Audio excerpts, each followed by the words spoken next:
welcome back, and this is going to be kind of an introduction to, or getting started with, I should say, getting started with Subtitle Edit, Part 2. What we're going to be focusing on today is bringing in a video file, bringing in a caption file, and do some basic things in terms of just looking at how can we adjust the length of that the captions are displayed and editing the text, because even this is going to take a little bit of time. So in the first video I introduced you to the interface a little bit, showed you how to get the video player up, and then also show what's going to be the waveform or the visual representation of the audio track. So today again we're going to bring some files in and start playing around. Now luckily for this, I'm going to use my first video as my example for the video today, and I was able to download it and the automatically generated captions that YouTube does when you publish your own files through YouTube. So what we have to do now is get that caption track and get the video in. So we're going to actually import the caption track first. So what I'm going to do is go up to File, and I'm going to say to Open, and I've saved this file on the desktop here, so caption.srt, and I'm going to open that. So you notice that when I open the file, the extension or the format that it was in is .srt. If you do a Google search out there for caption file formats, you will see there are a lot of different formats out there that one can actually use for captioning a video. In this case, I'm using SRT. It's called subrip format. It's a fairly common format. YouTube uses it. Some other online vendors use it as well. So it's, I consider it a safe format, but like I said, do a little bit of research, see if there's one that you like better. But it's a pretty good one to use, depending on how you're going to output the final file with captions. So we've got the caption file into the player, okay, and now what we need to do is load the video to go along with it. So in this case, I'm going to go to the video menu option at the top and tell it to open the video file. And again, I put this on the desktop because I downloaded it from YouTube. And so you'll notice that the video is now displaying over in the video player, and at the bottom it automatically generated the visual representation of the audio track. Now if you don't see this when you load it, because I've been doing demos with this program, so it's not doing what it normally does. Normally you're going to see some text down here, and it's just going to say click to view waveform. And so usually once you click once in this area at the bottom here where you see the audio, it's going to go, a little window is going to pop up, it's going to analyze it, and then you're going to be back here with a visual representation of the audio track. Okay, so we can see the visual representation of the audio track in the area below. Off to the right up above it, we have the video player, so we can see the visual portion of the video. And then to the left of the video player, now we have our caption file pulled in. Now in this, what's included in the caption file, the most basic stuff you usually will have at the bare minimum is a start time to display the text along with the video, and then the text for that particular section of audio. Okay, so in Subtitle Edit, we actually have a couple different things we see. So we see there's a start time for this first option here. So if we look at these all as columns, the first column is what number of the captions is this. So this is the first caption. It starts 2 minutes in. It ends around 8 minutes, and you can tell which one I'm talking about because Subtitle Edit actually highlights it in blue. So the only thing that you should see blue in my video right now is that first caption track. Okay, and it shows the overall duration as well as the text for that. Okay, and if we go down below it, you'll see that there's an option for start time,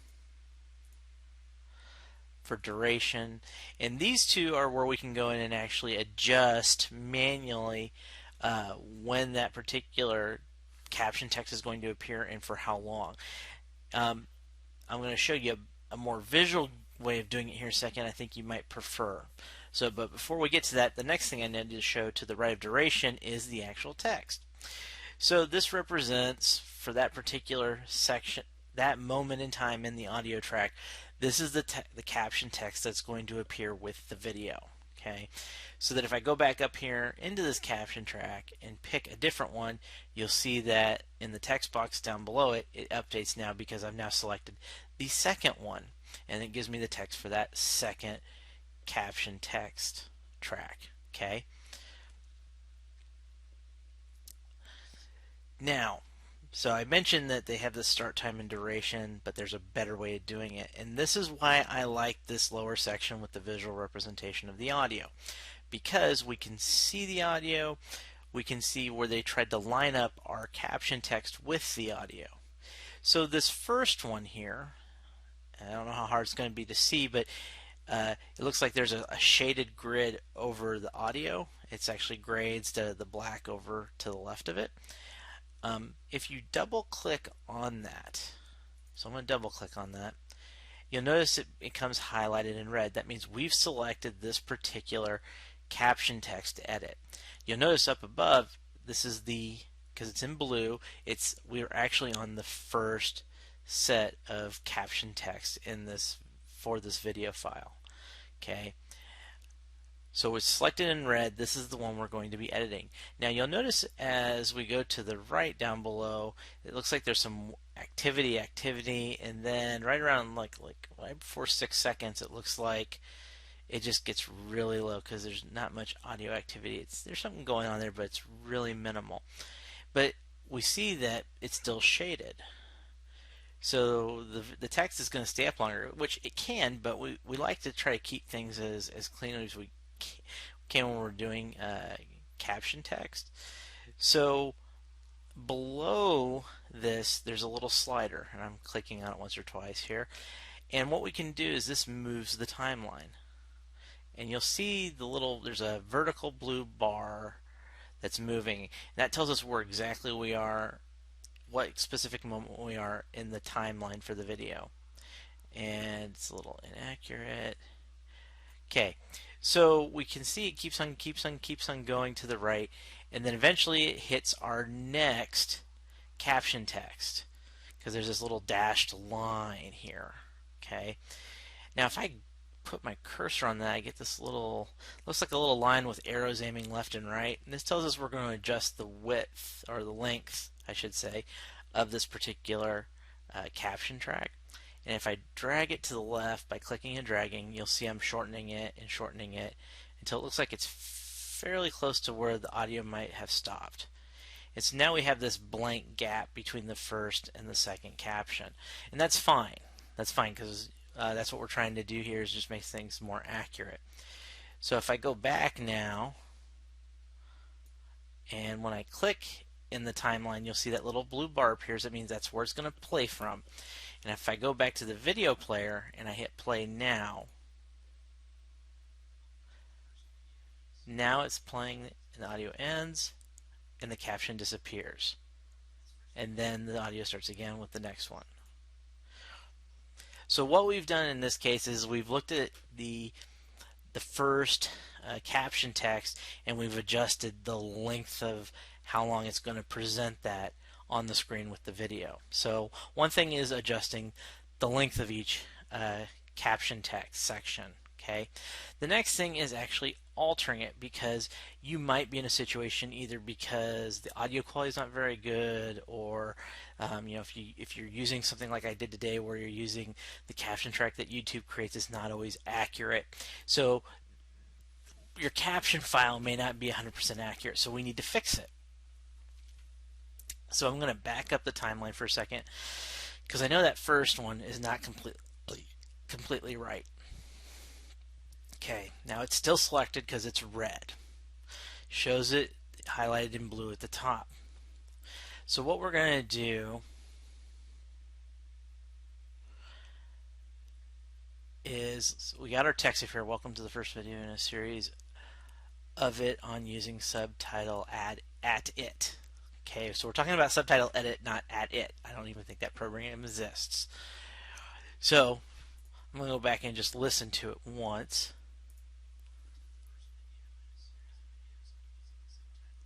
Okay, welcome to the first video in a series of videos on using subtitle edit. So I'm going to fix that's not of it on using subtitle. That's not right.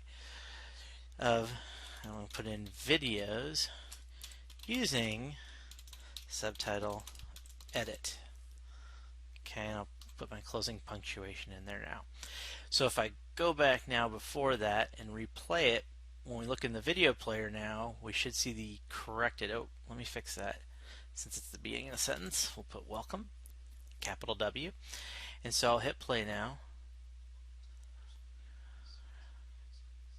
And now it matches what the original audio was. Okay, so the second thing we've done here is we've altered the caption text for a specific moment of the audio in the video timeline. Okay, so for that particular instance, now I feel comfortable that that's accurate. I've set the length of it and I've edited the text. So now I'm happy with that first one. And so then what I do is basically repeat this for all the different ones. So your first time through, what you might do is just, go through and listen to it and just see how inaccurate it is. Some people might just, everybody has their different method for doing it. But eventually what you're going to do is you're going to work through all of these different entries for caption text. In this particular video, it happens to be there's 106 instances. Okay, so we go back through and we clean all this stuff up. Now the next thing is well, I've done all the editing. I'm happy with the timing and how the text looks when it pops up. So now the question is, well, now what do I do with it? And so what you will want to do is actually save out your updated and edited caption file. And so how you go about doing that is you go up to File, and we're going to do it as a save as because we want to treat this separate from the source one, just in case we might need that one for some other reason. Okay, and I'm just gonna,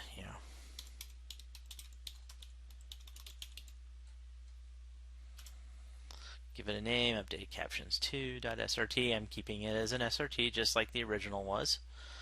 I'm going to save that. Okay, and so now I have a copy of the updated caption file saved onto my machine. Now at this point, you've got a lot of different options in terms of what you want to do with it. If you want to re-upload it back up to YouTube so you can add it in with your video, you can do it that way. If you're going to do this as a standalone video, so it's not on YouTube, maybe you're going to throw it on a thumb drive or a CD or DVD or something else. If the file that you're working with is, for example, like an MP4, you can use outside pieces of software to actually mesh the caption file and embed it within the MP4 video file. And then that way you don't have two separate files that you have to manage. And so when you play the MP4 back in your video player and you've set up it to view captions, then they will appear while you're playing the video back. So you've got a lot of different options there. That's probably a whole separate video in and of itself. But this is what I was trying to just get around to today. There are a lot of different settings in Subtitle Edit. Like I said, my goal is just to kind of go through things in smaller chunks, because if I tried to cover everything in just like 2 videos, that would be insane. So that's where I'm going to stop for today. Hopefully you'll like this video, and if you want me to continue making these for Subtitle It, just leave some comments in there for me, and hopefully maybe I'll do some more of these for everybody. Otherwise, have a wonderful day.